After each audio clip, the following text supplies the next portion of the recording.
grew up in a very, very strict family, in a born-again Christian family. I went to church until I was 18. We don't necessarily need to get into the religion piece.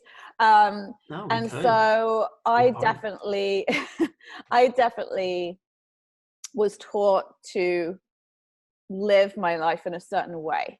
And if I stepped outside that, there was a lot of guilt and a lot of shame. I mean, even to the point of having a certain thought that you weren't supposed to have, I would immediately feel shame and feel bad for having a certain thought. And so going to university at, I think, like 18, 19, was the time that I started to think, well, you know, who am I as an individual? What do I stand for? And that was the time when I really began to identify my values. And one of those values was honesty, which I guess ties into the real thing that came on later on. I just decided, like, I just always want to be honest. And I also remember one of my guiding words back then was experience. I hadn't experienced a lot, and I wanted to experience all the things, especially like everything that had ever been off the table. I wanted to experience all the things. And I'm in a sense, I definitely don't have any regrets, but now looking back, I'm like, wow, that was the wrong word. Because now I realize that really what it was all about is self-awareness, and really understanding that the answers weren't outside me. They were never outside me. They were always inside me. And I think that learning to love myself was the moment that everything began to shift. And yeah. So. Wow, I think that was put beautifully. But the one thing, so I actually had 2 episodes ago, I had a guy named Darius Farrell come on my podcast, and he said exactly what you just said. He said, in the Christian, I guess doctrine growing up, that we grow up and we are taught that thoughts are wrong. We're taught, actually, I did more research on it. Jesus said in one of his I guess statements, whatever, he said, anybody, this is for men specifically, but obviously it applies to women. He goes, any man who looks upon a woman and any man who looks upon a woman has already committed adultery in his heart. And it's like, he's saying just the thought of, being with a woman or anything like that is a sin. And I think we are raised in that idea, that sort of idea that you should reject your feelings. All the feelings that come to you are not natural, or all the natural feelings that you feel are wrong, and that you should push them away into sort of like a closet in your mind, and to just keep pushing them there. But then it doesn't take into account that the more you push them there, eventually that closet is going to be full, and then everything comes falling out. And I think that's what so Darius talked about how in the Eastern religions, in the mindfulness, Buddhist, Taoism, all these things, they talk about accepting your feelings, confronting your feelings, and really believing that nature, or your natural state, or whatever comes from inside of you, is worthwhile. It's your body trying to tell you something. It's your spirit trying to tell you something. It's not some unnatural thing that should be denied. And I think that's a big hurdle that almost all of us have to kind of get through, because it really blocks us from like what's going on inside of us. Definitely. And I feel like so much of our lives, we kind of grow up, and then we maybe have some moments of greater awareness, and we begin to become conscious of who we are and what maybe our place is in the world. And then kind of becomes this great process of unraveling. Every time we get to a place where we're like, I really want to do this thing, and yet I'm not doing the thing. What is getting in the way? Is there a thought or a story or an old habit that's so ingrained in me that I really need to look at and send love to, and work at unraveling, and maybe finding a different way to be so that I can move forward?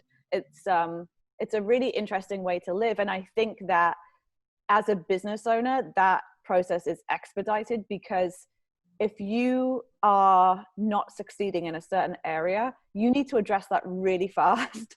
And if you're the bottleneck, if you're the thing if you're the person getting stuck, if you're the obstacle, then you really need to kind of look inward and figure out what that is. I mean, I talk a lot about how when I first built my business, I really essentially built it from the outside in. And so I remember having a conversation with somebody, and I said, well, I have a marketing background and I really love to write. And they said, well, you should be a copywriter then. So I became a copywriter. And then, I looked at someone else for my business model. I was like, well, that looks kind of cool. So I'll do that. And I think there needs to be a degree of that in the beginning. But again, that 30-day meditation challenge was huge for me because it helped me start the process of building my business from the inside out. And that's, it doesn't matter whether you have a business or you're following a certain career, or just trying to figure out what you want to do in the world. I think following what your heart tells you and really kind of doing what you want to do from the inside out rather than the outside in is really the key. I mean, it's not that you can't seek other people's opinions and kind of take them on board. But yeah, I think that makes a huge difference.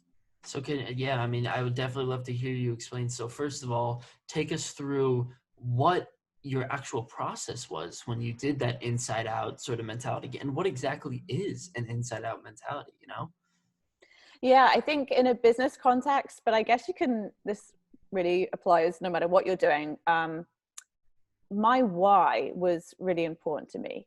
What is that greater impact that I want to have in the world? And in fact, I ask people a similar question when they're trying to figure out, okay, what's my 5-year vision? What is that vision that I want to transform into reality? I ask them similar questions, and I say, if you could create a version of the future that's unobstructed by your current reality, what would that look like? What kind of business would you love to create? And that unobstructed by your current reality is really important, because oftentimes our brain starts to say, well, I can't do that because of this, or I don't have the resources, or I don't have it. So it's like, no. We're going to kind of quiet those voices for right now. And we're just going to really get into that heart space and think about what is that future reality that we'd love to make possible. And then it's like, well, why? And so we get really nice and deep into that sense of purpose that's driving you. And oftentimes, I think that a portion of our why is always more head driven, if that makes sense. So it can be about, I just want to earn a certain amount of money so that I'm comfortable. But I'm always really fascinated by that bigger sense of purpose, that bigger sense of impact that you want to have in the world, those people that you really feel called to help. That I think is such a fascinating place to be in. And often what I've found is that people's why ties back to their own experiences. Well, I was in this predicament, or I was in this space and I figured out a way through, and now I want to help other people in the same way. Or, I witnessed somebody else experiencing this thing, and I don't want anyone else to have to experience that. That kind of stuff is so juicy to me. I love helping people get into that space. And then you can begin to build it out in terms of, okay, then now I know what my vision is and my why is and my story is, maybe that's fueling me forward. What is my mission? What do I want to be doing? How do I want to be showing up every day? And kind of that branding and marketing piece, that and the business model, those are kind of the outside pieces that are so important. But I really think that deep work, those deep and meaningful questions need to happen first. So why do you think, so when you talk about people discovering their why, and I think this is true in business and in life, because actually I wrote a book this year about helping people break bad habits.